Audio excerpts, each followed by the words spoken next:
or its cost? And could China's ability to make these models quicker, cheaper, affect our thinking about expanding generation data centers, chip manufacturing? Sure. The president was asked about DeepSeek last night on Air Force One when he gaggled for, I think, the third or fourth time throughout the weekend with members of the traveling press corps.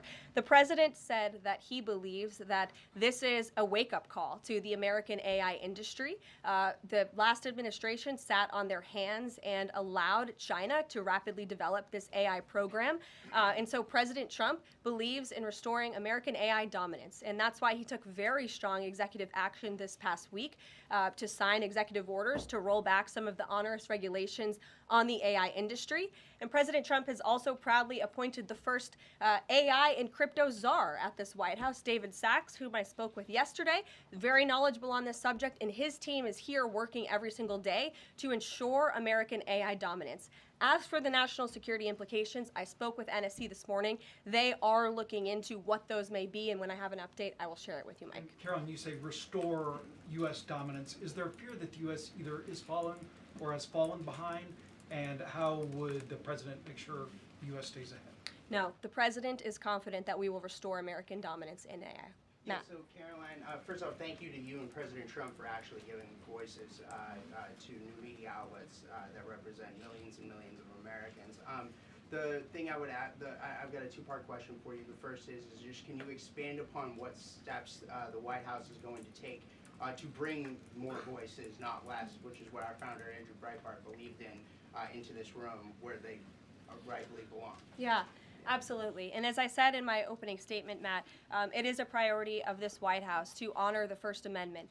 And it is a fact that Americans are consuming their news media from various different platforms, especially young people. And as the youngest press secretary in history, thanks to President Trump, I take great pride in opening up this room to new media voices to share the president's message with as many Americans as possible. In doing so, number one, we will ensure that outlets like yours, Axios and Breitbart, which are widely respected and viewed outlets, have an actual seat in this room every day. We also, again, encourage anybody in this country, whether you are a TikTok content creator, a blogger, a podcaster, if you are producing legitimate news content, no matter the medium, you will be allowed to apply for press credentials to this White House. And as I said earlier, our new media website is whitehouse.gov/new media.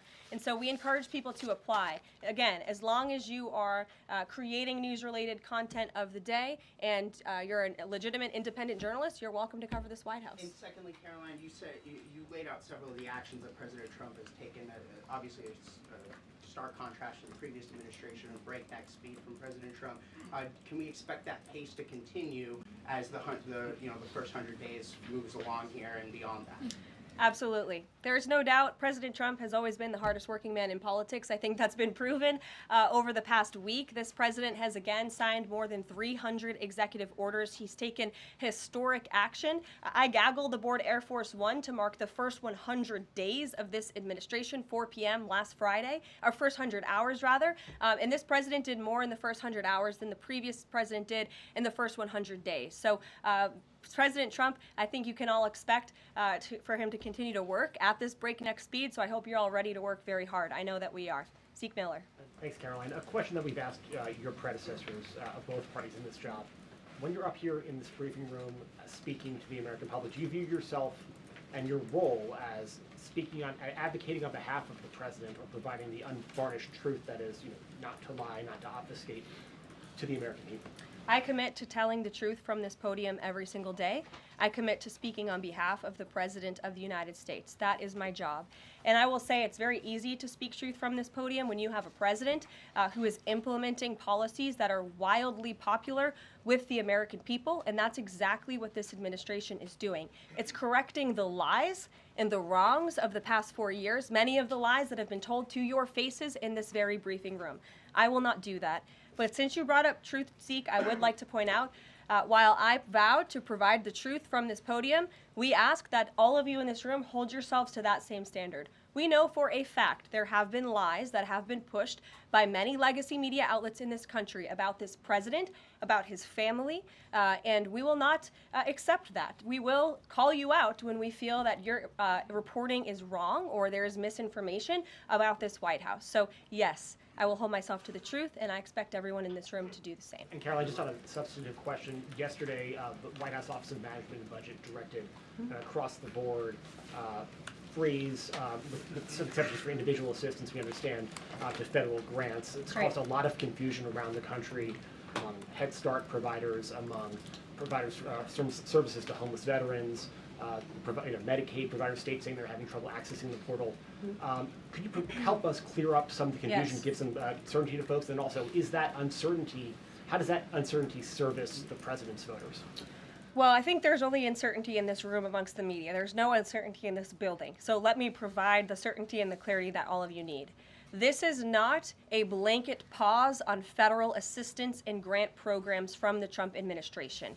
Individual assistance, that includes, I'm not naming everything that's included, but just to give you a few examples, Social Security benefits, Medicare benefits, food stamps, welfare benefits, assistance that is going directly to individuals will not be impacted by this pause. And I want to make that very clear to any Americans who are watching at home who may be a little bit confused about some of the media reporting.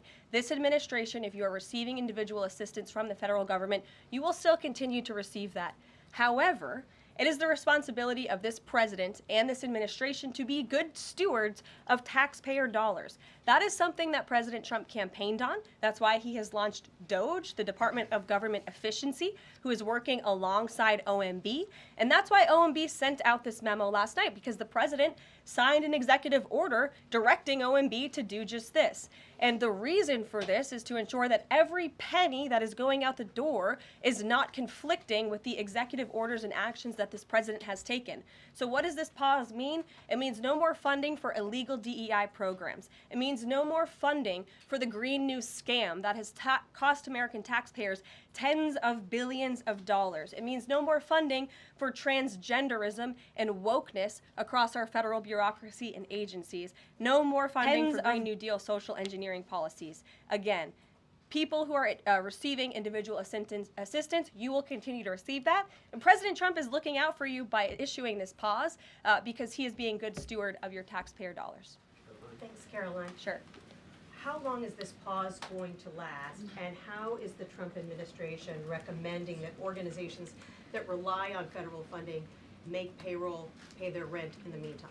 It is a temporary pause, and the Office of Management and Budget is reviewing the federal funding that has been going out the door. Again, not for individual assistance, but for all of these other programs that I mentioned. I also spoke with the incoming director of OMB this morning, and he told me to tell all of you that the line to his office is open for other federal government agencies across the board, and if they feel that programs are necessary and in line with the president's agenda, then the Office of Management and Budget will review those policies. I think this is a very responsible measure. Again, the past 4 years, we've seen the Biden administration spend money like drunken sailors. It's a big reason we've had an inflation crisis in this country, and it's incumbent upon this administration to make sure, again, that every penny is being accounted for honestly. Why impose this pause with so little notice? Why not give organizations more time to plan for the fact that they are about to lose, in some cases, really crucial federal funding, at least for a period of time? There was notice. It was the executive order that the president signed. There's also a freeze on hiring, as you know, a regulatory freeze, and there's also a freeze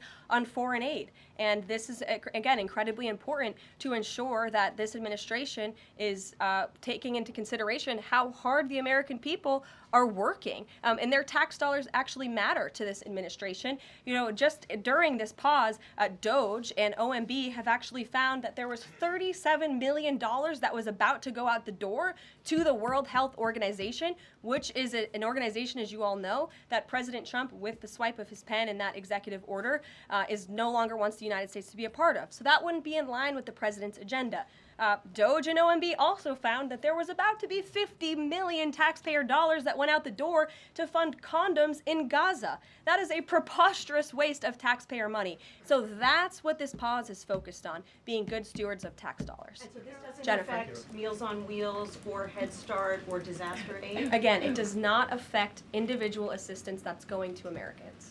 To follow up on Nancy, do you think there will be a list of who is affected and how much money is affected? How will these contractors and organizations know if they are actually having their funding frozen?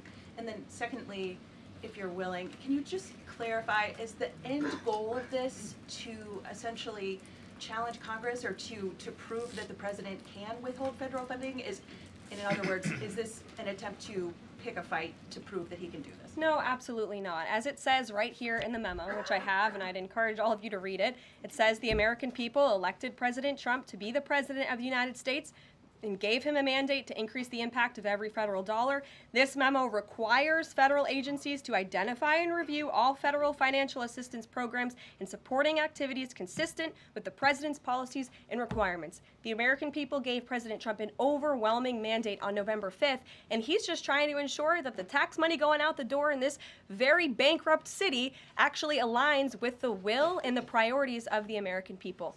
Brian Glenn. Yes. Welcome. You Thank look you. great. You're doing a great job. Thank you talked you. about transparency, and some of us in this room know how just transparent President Trump has been the last 5 or 6 years. I think you'll do the same. My question is, do you think this latest incident with the president of Colombia is indicative of the global, powerful respect they have for President Trump moving forward, not only to engage in economic diplomacy with these countries, but also world peace? Absolutely. I'll echo the answer that the president gave on Air Force One last night when he was asked a very similar question by one of your colleagues in the media. This signifies peace through strength is back. And this president will not tolerate illegal immigration into America's interior. And he expects every nation on this planet, again, to cooperate with the repatriation of their citizens who illegally entered into our country and broke America's laws. Won't be tolerated. And as you saw, the Colombian government quickly folded and agreed to all of President Trump's If you hooligans don't know, that's Brian from Right Side Broadcasting that just asked that question. Questions on deportations, if I may. President Trump had said on the campaign trail that he would deport pro-Hamas students who are here on visas. And on his first day in office, he signed an executive order that said, quote, the U.S. must ensure that admitted aliens and aliens otherwise already present in the U.S. do not bear hostile attitudes towards the citizens, culture, government, institutions, or founding principles. So should we take this executive order as Trump saying he would be open to deporting those students who are here on visas but, hold pro-Hamas sympathies?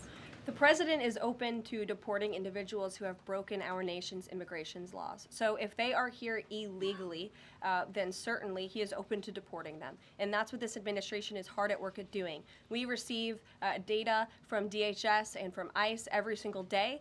From what we hear on the ground, ICE agents are feeling incredibly empowered right now because they actually have a leader in this building who is supporting them in doing their jobs that they were hired to do, which is to detain, arrest, and deport illegal criminals who have invaded our nation's borders over the past 4 years. That's what the president is committed to seeing. Peter. Caroline, I can ask you very quickly, just following up on the question on immigration first. President Trump, during the course of the campaign in 2024, said the following about illegal immigration. He said, they're going back home where they belong, and we start with the criminals. There are many, many criminals. NBC News has learned that ICE arrested 1,179 undocumented immigrants on Sunday, but nearly half of them, 566 of the migrants, appear to have no prior criminal record besides entering the country illegally. Is the president still focused exclusively, which is a civil crime, it's not criminal?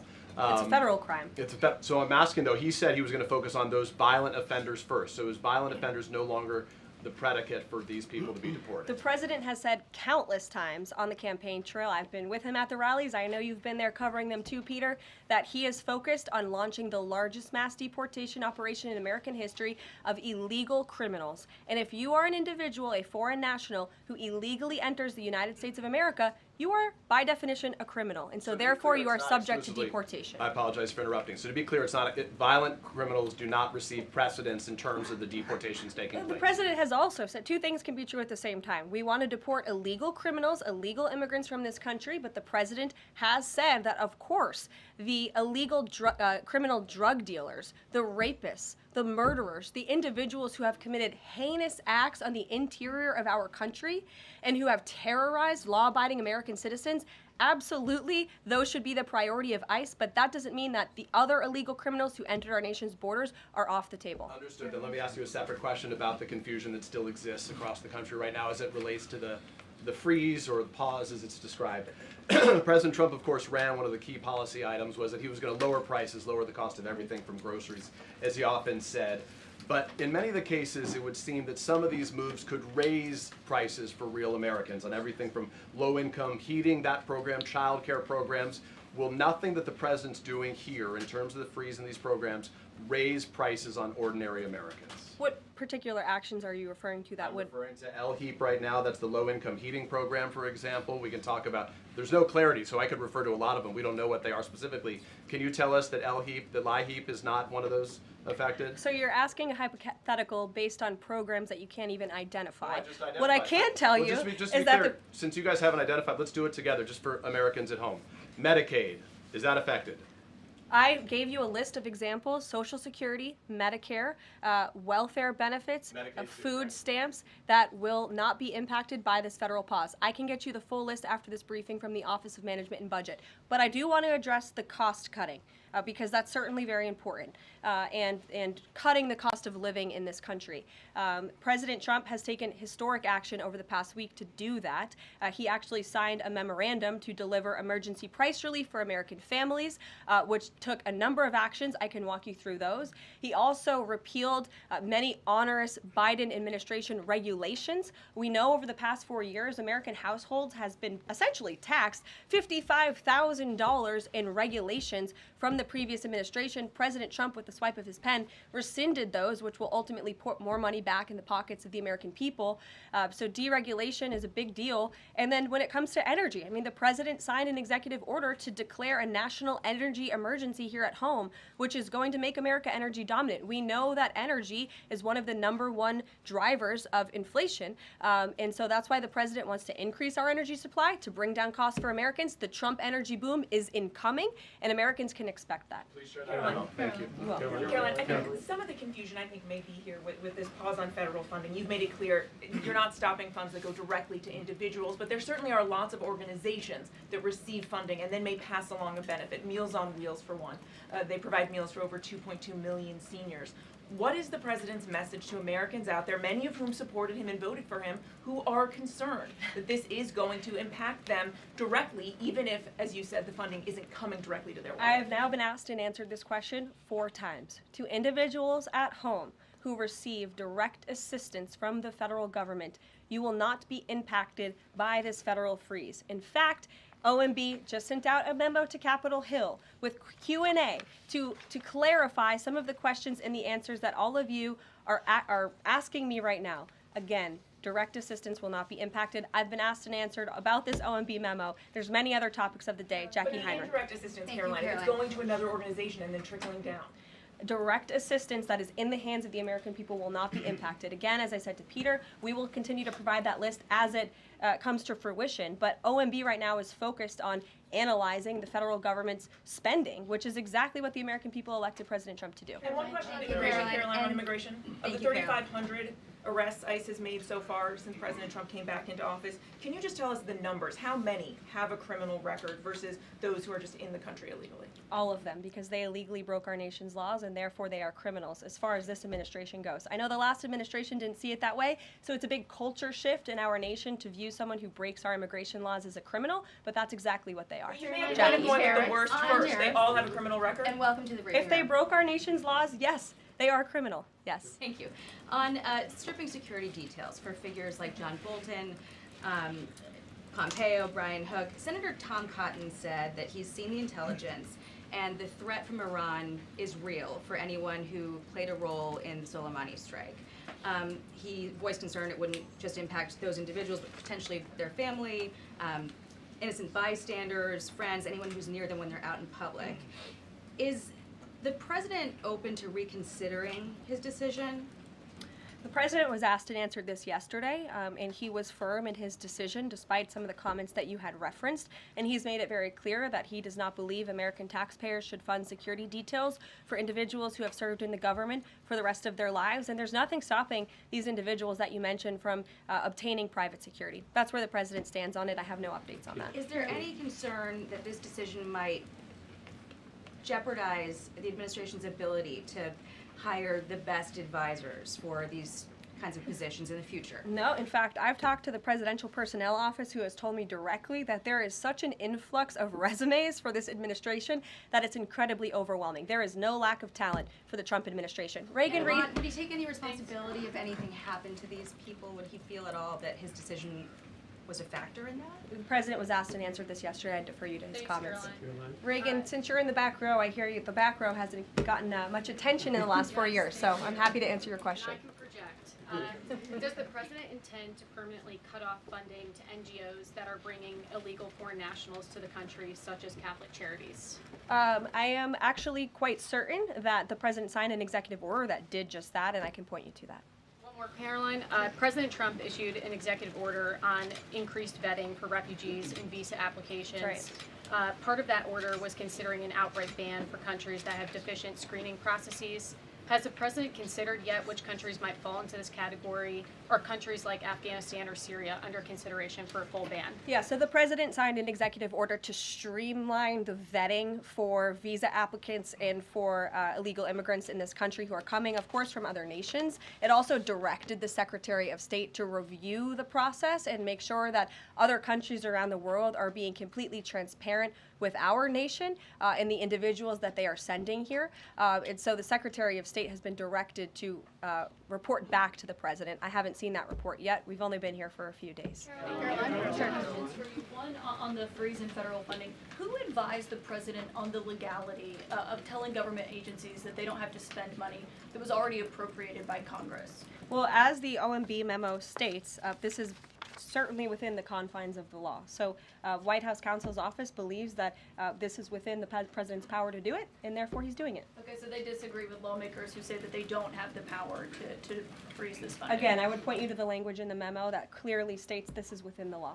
And all that happened on Friday night, the administration fired several inspectors general without giving Congress the 30-day legally required notification that they were being fired. I think only 2 were left at DHS and the DOJ.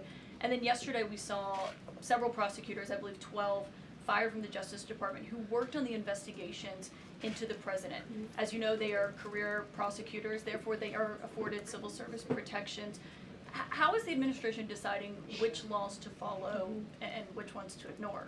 So it is the belief of this White House and the White House counsel's office that the president was within his executive authority to do that. He is the executive of the executive branch, and therefore he has the power to fire anyone within the executive branch that he wishes to. There's also a case that went before the Supreme Court in 2020, Scala Law LLC versus the Customs, Bureau Protection. I would advise you to look at that case, and that's the legality that this White House was resting on. So you're confident that if they bring lawsuits against you, those prosecutors who were fired, that they will succeed? We will win in court, and yes. did he personally direct this, given they worked on the classified documents investigation and the election interference investigation? This was a memo that went out by the Presidential Personnel Office, and the president is the leader of this White House, so yes. Yes, it came from his Caroline? Sure. Thank you. Congrats on your first day behind the podium. Thank you. President Trump ended funding for UNRWA and also designated the Houthis a foreign terrorist organization. That's right. Both were decisions that the previous administration had reversed. So here's my question. Will there be an investigation into who gave the previous administration this terrible advice? Well, that's a very good point. I haven't heard discussions about such an investigation, but it wouldn't be a bad idea considering that the Houthis certainly are terrorists. They have launched attacks on U.S. naval ships across this world, and so I think it was a very wise move by this administration to redesignate them as a terrorist group, because they are, and I think it was a foolish decision by the previous administration to do so. As for an investigation, I'm not sure about that, but it's not a bad idea. Josh. Thank you for the question. I appreciate it. Can you give us an update on the president's plans for his tariff agenda. He spoke a lot about this yesterday, and there's a couple of dates coming up that he's spoken to. Number one, February 1st, he's alluded to both the potential for tariffs for Canada and Mexico, but also China to take effect on those days. What's he thinking about that? Yeah. Should those countries expect that? Again, he was asked and answered this question this past weekend when he took a lot of questions from the press, and he said that the February 1st date for Canada and Mexico still holds. What about the China 10% tariff that he also had mused about last Tuesday going into effect on the same day? Yeah, the president has said that he is very much still considering that for February 1st. Separately, yesterday he talked also about sectoral tariffs on, for instance, pharmaceuticals as well as semiconductor computer chips. He talked about steel, aluminum, and copper. What's the timeline on those? I've never seen this guy's face before. He always has a mask on. Yeah, so when the president talked about that in his speech yesterday, that actually wasn't a new announcement. That was within a presidential memorandum that he signed in one of the first days here in the White House on his America First trade agenda. So there's more details on those tariffs in there. As far as a date, I don't have a specific date to read out to you, but the president is committed to implementing tariffs effectively, just like he did in his first term. Finally, he also was asked on the plane when he gaggled about the potential for a universal tariff. He was asked maybe about 2.5%. Yeah. There was a report about that. He said he wanted much bigger than that. Should we understand that these tariffs would add up? You know, in other words, you might have country-specific tariffs like Canada, Mexico, China. You might have sectoral tariffs like on pharmaceuticals, as well as a potential universal tariff on top of that. Do these stack on one or the other, or would one sort of take precedence over another? All I can point you to is what the president has said on this front. The February 1st date for Canada and Mexico, also the China tariff that he has discussed. He rejected the 2.5% tariff. He said that was a little bit too low. He wants it to be higher. I'll leave it to him to make any decisions on that front.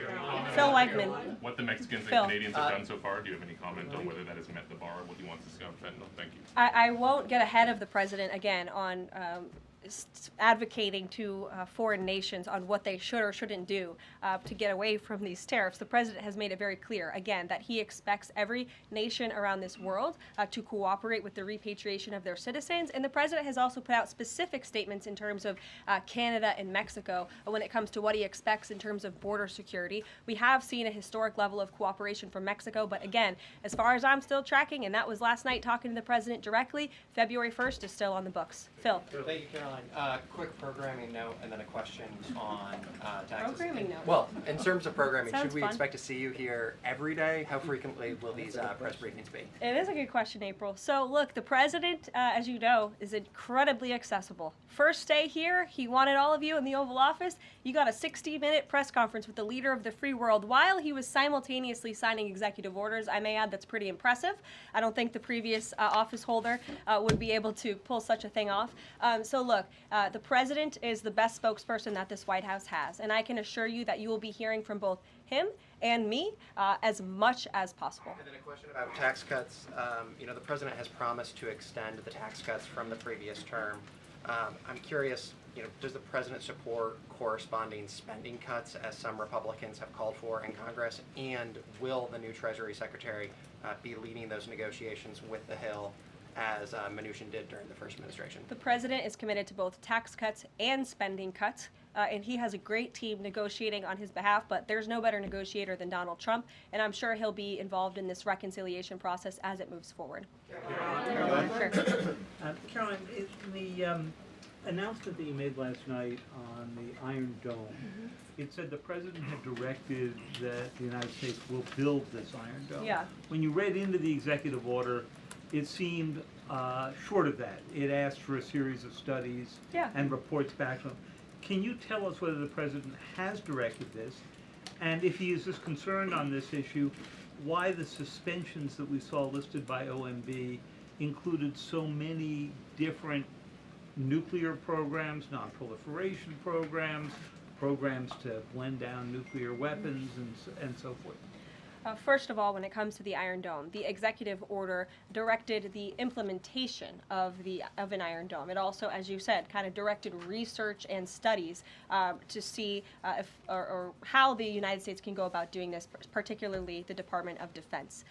When it comes to the other question that you asked about those specific programs, again, I would say This is not a ban. This is a temporary pause and a freeze to ensure that all of the money going out from Washington, D.C. is in line with the president's agenda. And as the Office of Management and Budget has updates on what will be kickstarted once again, I will provide those to you. Just to clarify for a sec what you were saying before on Medicaid. It wasn't clear to me whether you were saying that no Medicaid would be cut off. Obviously, a lot of this goes to states before it goes to individuals and so forth. So are you guaranteeing here that no individual now on Medicaid would see a cutoff because of the pause? I'll check back on that and get back to you. John. Thanks a lot, Caroline. As you know, in the first week that the president was in office, signed an executive order as it relates to birthright citizenship, trying to eliminate that. Now, 22 state attorney generals have said that this is unconstitutional. A federal judge has just agreed with their argument. What's the administration's argument for doing away with birthright citizenship? The folks that you mentioned have a right to have that legal opinion, but it is in disagreement with the legal opinion of this administration. This administration believes that birthright citizenship is unconstitutional, and that is why President Trump signed that executive order. Illegal immigrants who come to this country and have a child are not subject to the laws of this jurisdiction. That's the opinion of this administration.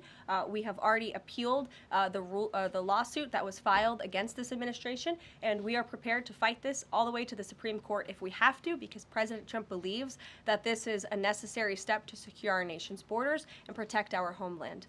Monica. On foreign policy, Caroline, on foreign policy, if I may, the president's commitment to the NATO Defense Alliance, is it as strong as the prior administration? Is it the same as when he served as president in his first term in office? As long as NATO pays their fair share, and President Trump has called on NATO allies to increase their defense spending to 5%.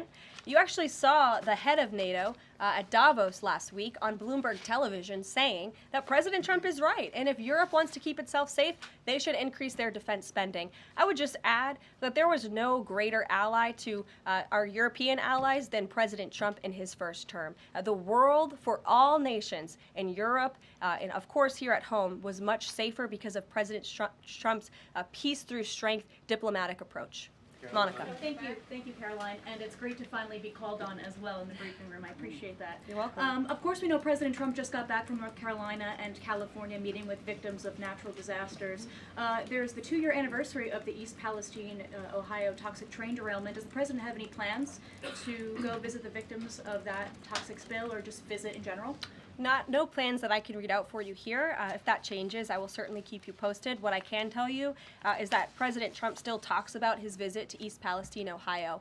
That was one of the turning points, I would say, in the previous election campaign, where Americans were reminded that President Trump is a man of the people, and he, as a candidate, visited that town that was just derailed by the train derailment, no pun intended, and he offered support and hope. Just like I saw the president do this past week, it was a purposeful decision by this president on his first domestic trip to go to North Carolina and to California to visit with Americans who were impacted by Hurricane Helene and also by the deadly fires. A red state and a blue state, both of which feel forgotten by the previous administration and the federal government. That is now ended under President Trump. He will continue to put Americans first, whether they're in East Palestine, in Pacific Palisades, or in North Carolina.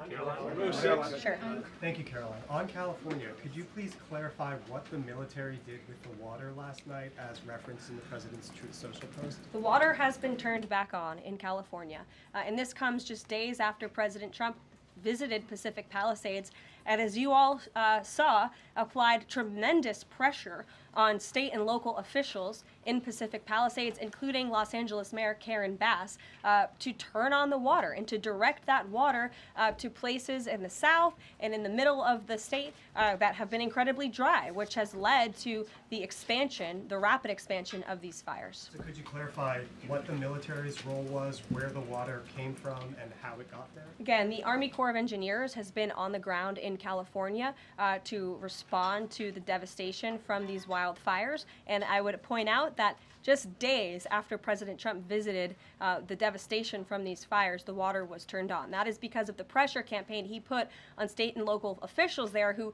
clearly lack all common sense. And I will never forget being at that roundtable with the president last week and hearing the frustration in the voices of Pacific Palisades residents who feel as though their government has just gone insane. Before President Trump showed up on the scene, Karen Bass was telling private property owners that they would have to wait 18 months to access their private property. So this administration, the president and his team that's on the ground in California, Rick Grinnell, who he has designated to oversee this great crisis, it will continue to put pressure on Karen Bass and state and local officials to allow residents to access their properties. This is a huge part of it. These residents want to take part in their own clearing out of their properties. They should be able to do that. It's the United States of America. What happened to our freedom? Clearly it's gone in California, but not anymore under President Trump. April. Caroline, welcome to the briefing room. Thank you. Several questions. One on the pause. Prostitute. Will minority-serving institutions, preferably colleges and universities, have those monies held back temporarily at this moment? Again, I have not seen the entire list because this memo was just sent out. So I will provide you all with updates as we receive them, okay? Also, secondly, when it comes to immigration, there is this southern border focus. What happens to those who've overstayed their visas? That is part of the broken immigration system. In 2023, there was a report by the Biden administration, the Homeland Security Department, that said overstays of visas were 3 times more than usual. Will there be a focus on the overstays for visas as well? If an individual is overstaying their visa, they are therefore an illegal immigrant residing in this country and they are subject to deportation. And also yes. lastly, as we're dealing with anti-DEI, anti-woke efforts, we understand this administration is thinking about celebrating Black History Month. Have you got any word on that? Anything that you can offer to us? As far as I know, this White House certainly still intends to celebrate, and we will continue to celebrate American history and the contributions that all Americans, regardless of race, religion, or creed, have made to our great country, and America is back. Christian Day Talk. Thanks, Caroline.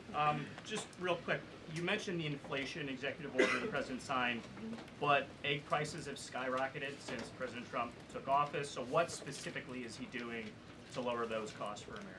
Really glad you brought this up because there is a lot of reporting out there that is putting the onus on this White House for the increased cost of eggs. I would like to point out to each and every one of you that in 2024, when Joe Biden was in the Oval Office or upstairs in the residence sleeping, I'm not so sure, egg prices increased 65% in this country. We also have seen the cost of everything, not just eggs. Bacon, groceries, gasoline have increased because of the inflationary policies of the last administration. As far as the egg shortage, what's also contributing to that is that the Biden administration and the Department of Agriculture directed the mass killing of more than 100 million chickens, which has led to a lack of chicken supply in this country, therefore a lack of egg supply, which is leading to the shortage. So I will leave you with this point. This is an example of why it's so incredibly important that the Senate moves swiftly to confirm all of President Trump's nominees, including his nominee for the United States Department of Agriculture, Brooke Rollins, who is already speaking with Kevin Hassett, who's leading the economic team here at the White House, on how we can address the egg shortage in this country. As for costs, I laid out the plethora of ways that President Trump has addressed saving costs for the American people over the past week. He looks forward to continuing to doing that in the days ahead. Thank you guys so much. We'll see you soon. One more border question. Are Medicaid portals down in all 50 states? Interesting. Well, that is Karoline Leavitt, her first press briefing. Hold on a second. Let me get these beats rolling. I was not prepared for the press briefing, so we were a little bit late to it, but still we captured most of it. We will be live 3 p.m. Eastern time in about an hour with Coffee with Hooligans coming up. Hopefully the White House will fix their website so we can actually know when the White House is going to do briefings and shit. I assume they will at some point. Either way, I was being asked 1 million times if I would be applying for press credentials over at the White House.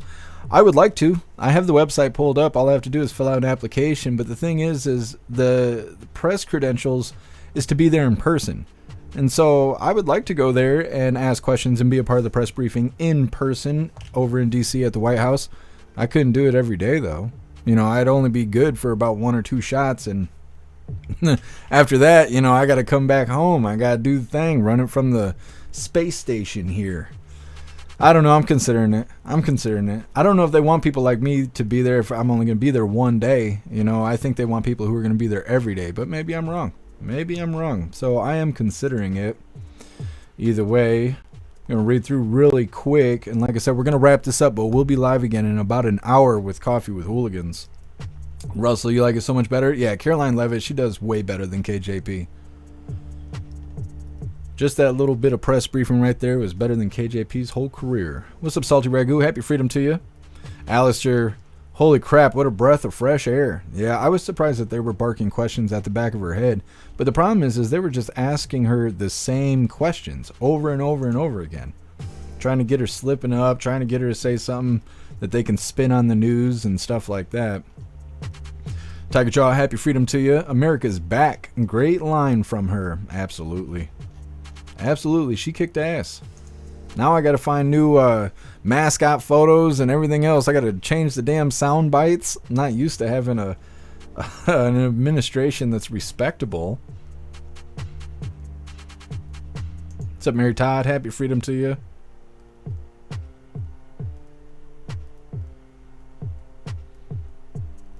Just reading through really quick. Like I said, we're going to wrap this up, but we'll be back in about an hour. What's up, Too Real? Happy freedom to you.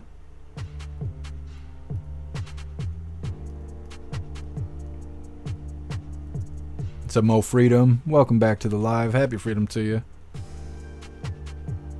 What's up, Ohio Kyle? Happy freedom to you. Agent 48, I don't know why you delete your shit in the chat. It looks very suspicious. Andy, I love that they're going to let real media into the room. Yeah, these press briefings are going to get really entertaining. You know, we're not only going to have independent journalists and stuff, but they're probably going to let goofy people into the White House as well. Like, I don't know if they're going to let Aiden Ross in there. I mean, it's hard to say.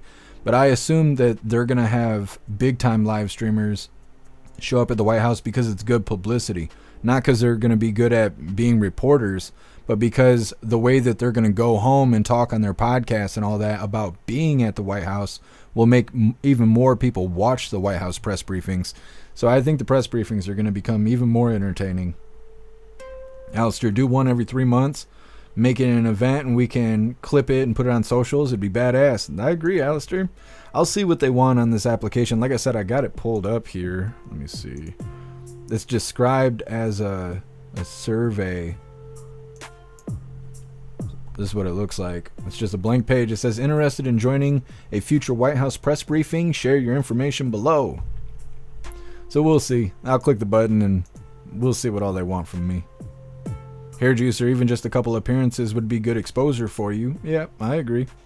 I will definitely see what all they want from me. If they don't, you know, need a semen sample or anything like that, then I'll go ahead and sign up for it.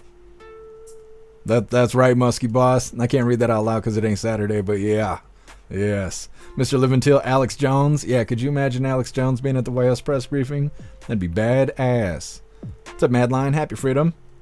Wayward, it'd be worth a try. Absolutely. Even if I get rejected, it'll be the first letter I ever got from the White House. So, you know, why not? Mary Todd, a total upgrade. Absolutely. Karoline Leavitt, she killed it. I wonder what her mascot picture should be. I'm going to have to get good ones. I've never had to do that. We're always making fun of everybody. Happy freedom, Snooks. What's up, No Mandates? Happy freedom to you.